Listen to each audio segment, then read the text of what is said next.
रवि प्रदोष व्रत की महात्म्य कथा। एक समय सर्व प्राणियों के हितार्थ परम पावन भागीरथी के तट पर ऋषि समाज द्वारा विशाल गोष्ठी का आयोजन किया गया।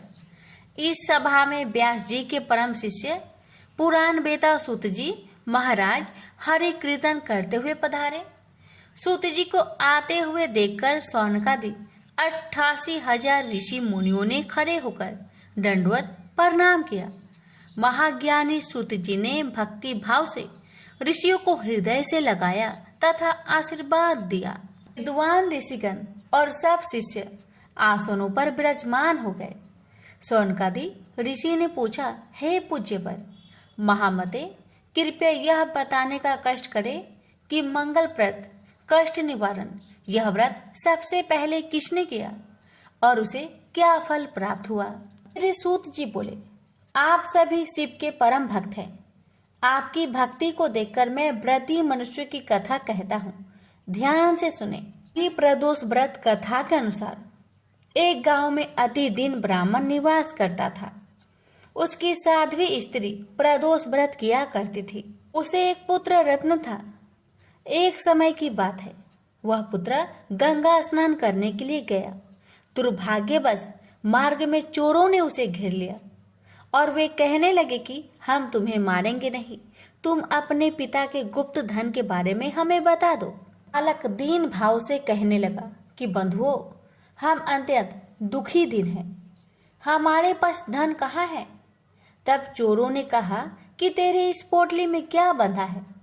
बालक ने निसंकोच कहा कि मेरी माँ ने मेरे लिए रोटियां दी है। यह सुनकर चोरों ने अपने साथियों से कहा कि साथियों, यह बहुत ही दीन दुखी मनुष्य है, अतः हम किसी और को लूटेंगे। इतना कहकर चोरों ने उस बालक को जाने दिया। बालक वहां से चलते हुए एक नगर में पहुंचा। नगर के पास एक बरगद का पेड़ था। वह बालक उसी बरगद के वृक्ष की छाया में सो गया। उसी समय उस नगर के सिपाही चोरों को खोजते हुए उस बरगद के वृक्ष के पास पहुंचे और बालक को चोर समझकर बंदी बना राजा के पास ले गया। राजा ने उसे कारावास में बंद करने का आदेश दिया। ब्राह्मणी का लड़का जब घर नहीं लौटा तब उसे अपने पुत्र की बड़ी चिंता हुई। अगले दिन प्रदोष व्रत था। ब्राह्मणी ने प्रदोष व्रत किया और भगवान शंकर से मन ही मन अपने पुत्र की कुशलता की प्रार्थना करने लगी। भगवान शंकर ने उस ब्राह्मणी की प्रार्थना स्वीकार कर ली।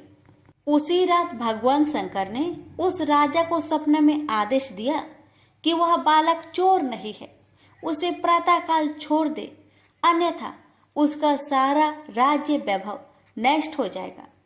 प्रातःकाल राजा ने शिव जी की आज्ञा अनुसार उस बालक को कारावास से मुक्त कर दिया।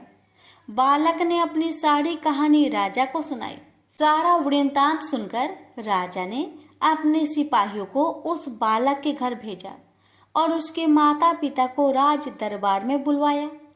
उसके माता पिता बहुत ही भयभीत थे। राजा ने उन्हें भयभीत देखकर कहा कि आप भयभीत ना हो, आपका बालक निर्दोष है।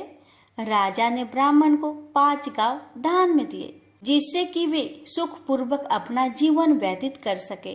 भगवान शिव की कृपा से ब्राह्मण परिवार आनंद से रहने लगा। अतः जो मनुष्य रवि प्रदोष व्रत को करता है वह सुखपूर्वक और निरोगी होकर अपना पूर्ण जीवन व्यतीत करता है तथा उसके जीवन में खुशहाली आती है। प्रेम से बोलिए उमापति शंकर भगवान की जय।